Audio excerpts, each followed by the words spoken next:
Dennis Weiss, and we're here to talk to a couple fellows that smell a lot like steam engines today. From the Abilene and Smoky Valley Railroad, we have Joe Mennick and Steve Schwarting. Joe, you're one of the founding fathers or head instigators of the project to make black smoke and steam boil out down there in the south edge of Abilene. How did you get an idea like that? Well, this goes back to a friend of mine by the name of Fred Schmidt and myself back in the early 1990s. Thought it'd be great to have a tourist railroad here, and started the ball running. And of course, we always wanted the steam engine out of the park, and talked to the city about it prior to when we got our railroad going. Right. And they said, if you have a legitimate railroad at the thing, yeah, we'd donate it to somebody that would take care of it. Okay. So that kind of started the whole ball of works. And that was in the early 90s? Yeah. Okay. 1993. How long had that old steam engine been setting in the park? It's been sitting in the park since 1955. 1955. Where was it before then? What job did it do? Well, it was a Kansas-based engine out of Argentine, and basically run a high-speed passenger trains from out of there to southwest to Albuquerque and back, and then to east to St. Louis and back. Is that right? That engine's capable of doing 100 mile an hour. So I don't believe it. Yeah. Usual speed was about 70 to 80 miles an hour.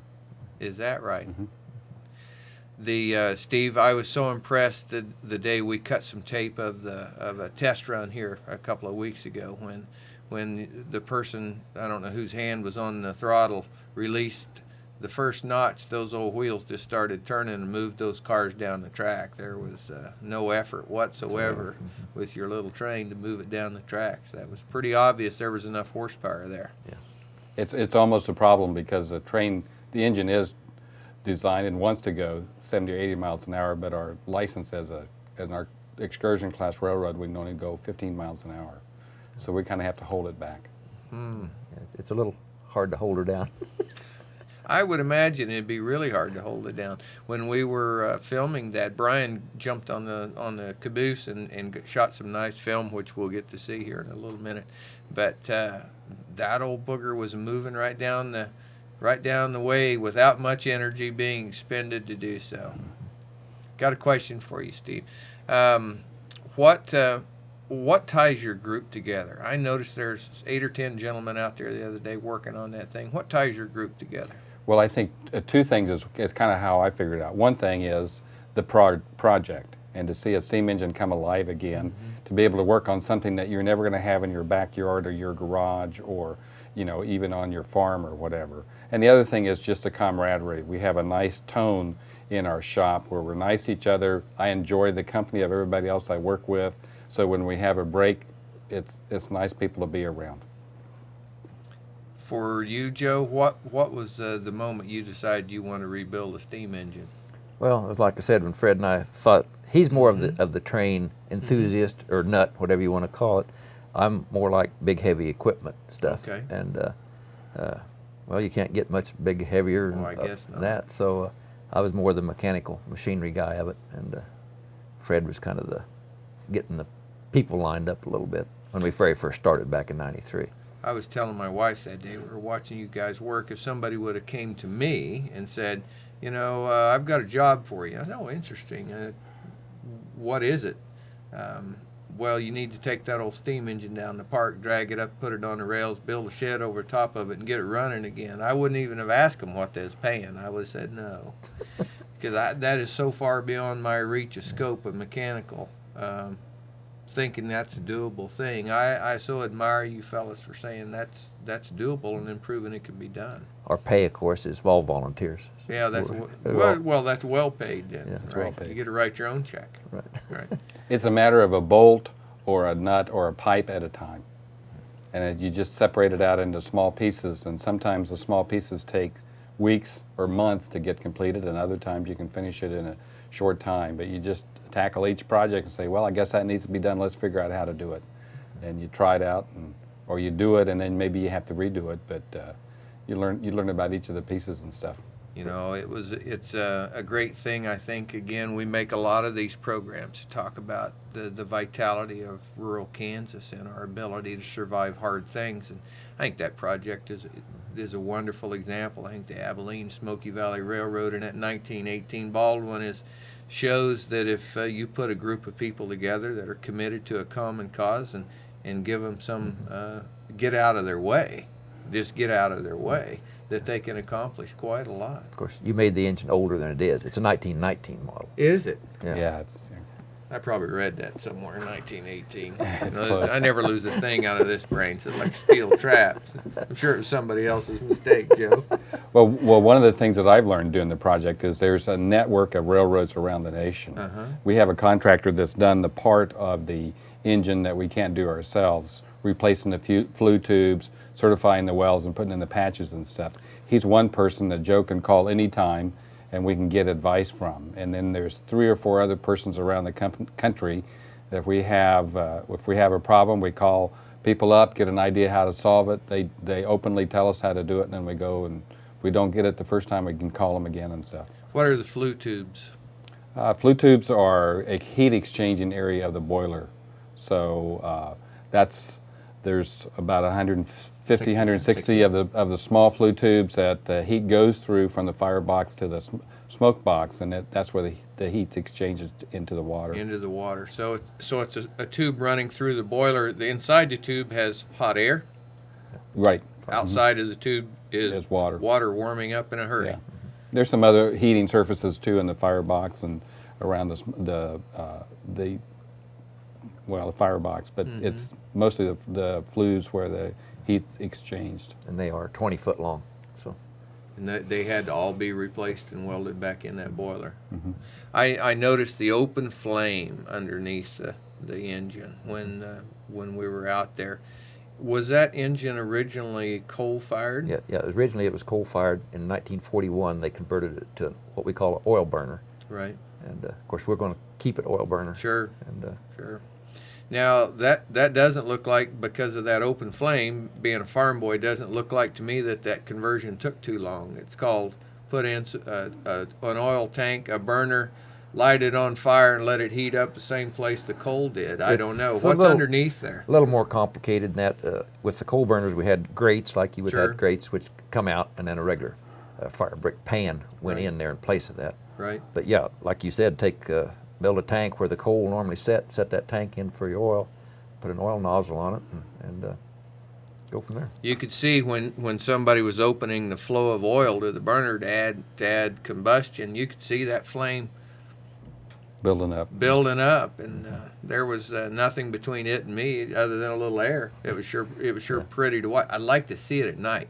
We need to get that on camera at nighttime.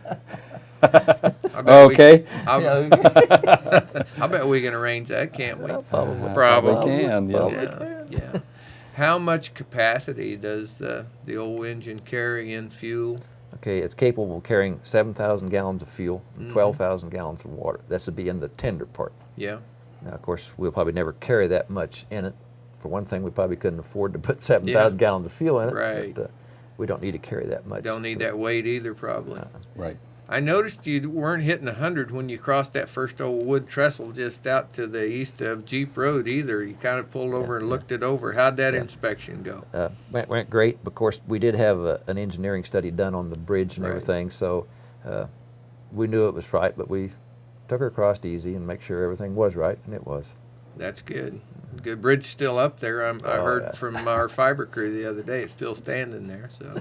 Yeah. Yep. It didn't Thank goodness. I did look at the water a couple of times when we crossed it for the first time. Yeah. Well, so did my boss when he crossed it the first couple of times, but he was looking at the spaces between the ties. I noticed, and more than.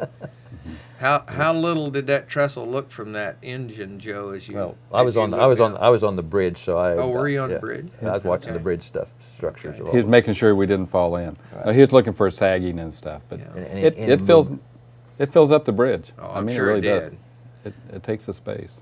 Last time I was on the bridge, I was trying to, in my mind's eye, picture that engine coming across there and how much it would occupy that space on that bridge, and I assumed it'd be pretty full. Yes. That's just quite an old beast. Now, did you have to give a waiver from anybody who controls what goes out into the air and how dark it looks to be able to fire that thing up and run, or do you have a permanent exemption because this is Abilene, Kansas, America? Yeah, I don't know. we haven't been buying any carbon credits or anything like that. There we go. I'll sell you mine. Okay. You're covered. I've got a couple. Basically, as that one film we had was blowing a lot of black smoke. It really shouldn't be blowing that much black smoke.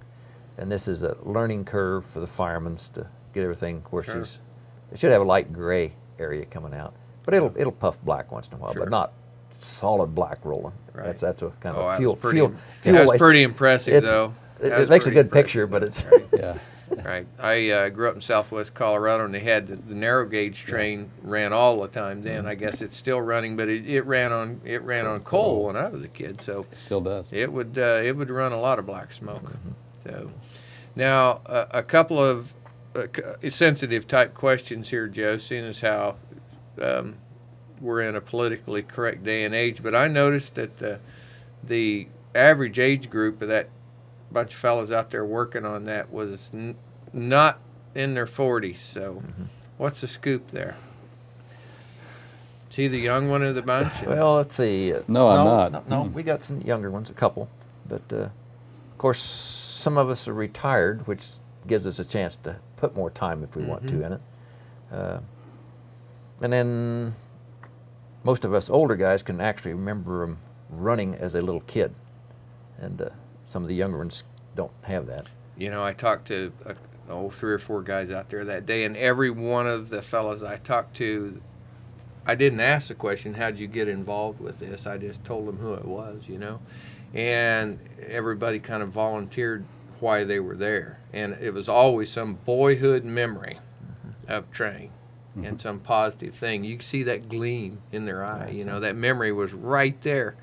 But one of the most impressive things was when you were up there trying to get that steam line up there by the bell. I don't know what it was supposed to do. Wasn't putting out steam or something. Anyway, you had that 25-pound, 2.5-foot pipe wrench in your hand, scrambling around up there on top of that boiler, and I'm going, holy mackerel! I hope I'm that limber when I get another 20 on me. I'm in my 70s. So. Keeps you young. Does it? Steam or the doing that stuff? Yeah, you think? The president of our board for several years was Everett Coling from Harrington. He first started firing on steam engines in 1947, and he was going to do it for the summer between his high school and then going off to vet school, and he never left. He made a career out of it.